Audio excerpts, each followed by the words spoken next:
Okay, figured it was probably time for the first video of the year. It's the 27th of June, 2026. Hey, look, it's lilac season. There we are, some lilacs. We have the big daddy of them all lilac back there.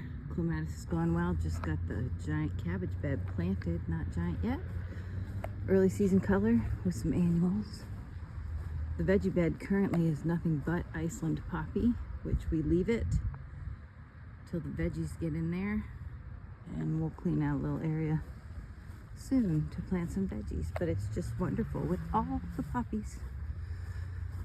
After a very hard winter, a long winter, record wind storms, had some below 30, which we haven't had for a while.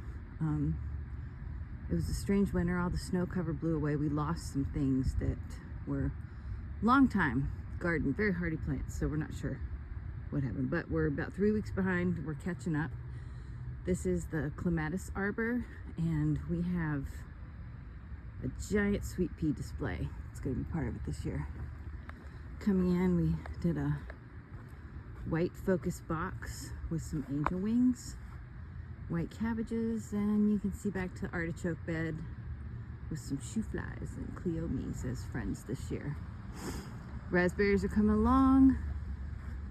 Perennials are behind, but the daylilies are putting on a show. Had some trouble with our big friend red leaf rose this year, although it did survive.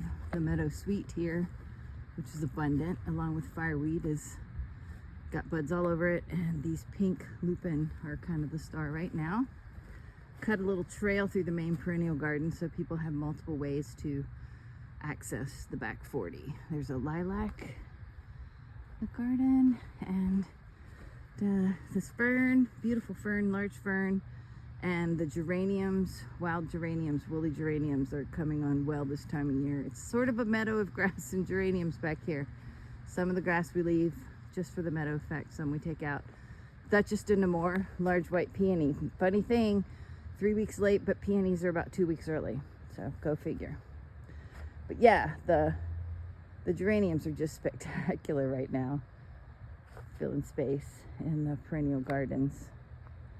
And it's good to have some color, being that it's so late. The willow tree there looks great. I'm headed this way. I'm gonna make this one quick. And the potatoes have just gotten planted. We're gonna have sacks of potatoes and pots of potatoes around like we did last year. Just a little mixture of in-ground and potted potatoes.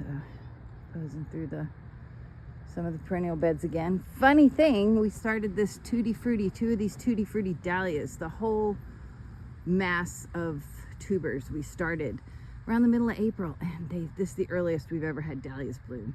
So that's a big plus. And these culverts this year are going to be Dalmatian apricot, or Dalmatian peach, foxglove, and flowers that match. So we have snapdragons and some osteospermum back there that will blend in well with those peachy foxglove.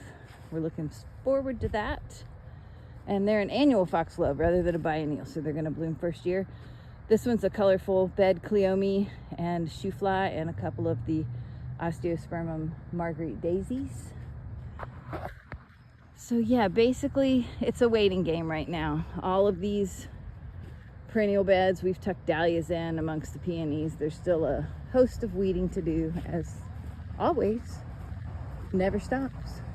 But actually it's looking pretty good. Benton has it super tidied, and he's gotten into some areas that were just really problematic and cleaned them up so that we a lot neater. This plant back here is called a shield leaf, and it loves the shade, and it will get leaves 3-4 feet across. A lot of people do them by ponds. This is a blue barlow clematis. No, not a clematis. Columbine, blue barlow columbine. We sell seeds for that in the visitor center. It's pretty popular.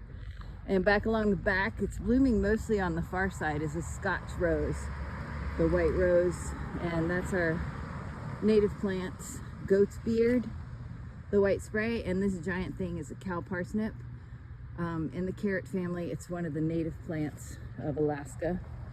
Heracleum linatum cow parsnip. You see it all over the sides of the roads, and it gets 8 feet tall at least. It has a sap in it that will make you photosensitive and give you blisters in the sun. So it's one that you want to give a wide berth to.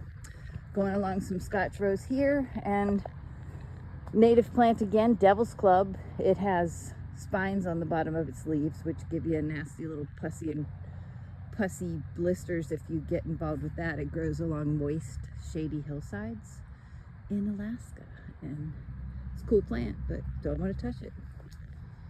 And we're walking through the baneberry. That's a toxic Alaska berry. We have to put a sign on that so that nobody puts it in their mouths. And this is looking back at the rock garden, which most everybody in here, early season alpine plants, primulas, that sort of thing, drabas, anemones, and a lot of that has been and gone, but there's still some beauty to be found. This one's called silver saxifrage, and it's an Alaska native plant. It grows in rocky crevices, and it has a similar appearance to like Henson chicks. It's a super cool plant. Okay. More peonies popping up around here. We redid the edging on our circular beds at the end of the year last year, and now we just kind of need to try to get some of the grass out of them. They're a mess. It's never ending, but we just try to work around the plants and get the grass out. And this one's a favorite right now. It is called common bistort, and we sell seeds for that inside the visitor center too. It's just a really pretty plant, so it's nice to have things like this even on a bad year that pop in early. Okay, head over here real quick. Here we have a chive doing its thing, and this is going to be the sunflower bed. I hope this works out as well as we think it is.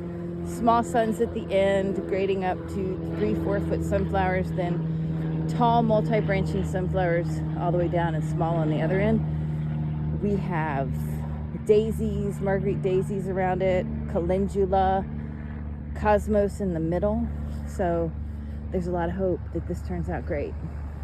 This here is our outdoor tomato and tomatillo patch. So that'll be doing its thing in about 60 days. This is the wild Canadian red columbine. It's another Alaska wildflower. And we have another bed of our little sweet Iceland poppies.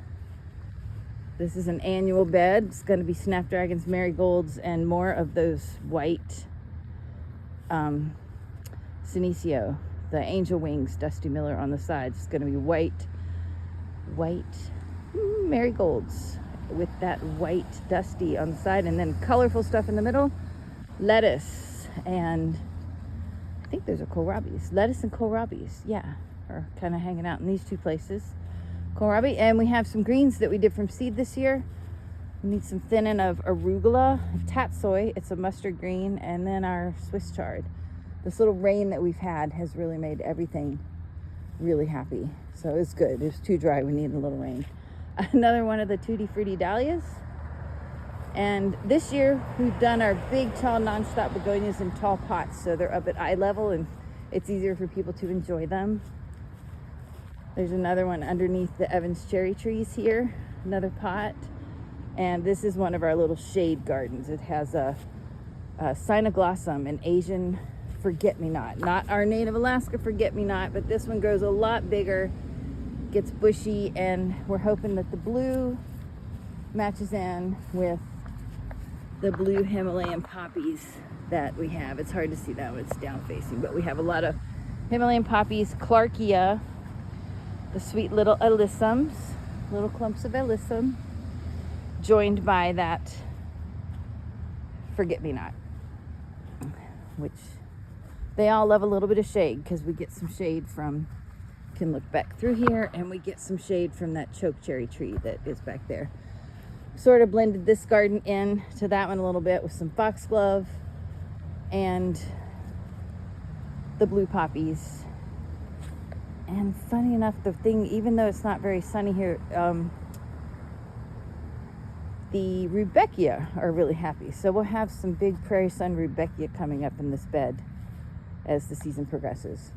All right, I'm getting a little long here. So these are salpiglossis, painted tongue, they're called. And they don't really like to get wet, so painted tongue and the tall snapdragons are together in this bed underneath the lilac tree, so it keeps them out of the hard rain and keeps them fresher and just helps these tall things even stand better. So that's a new thing this year. We're pretty excited about that.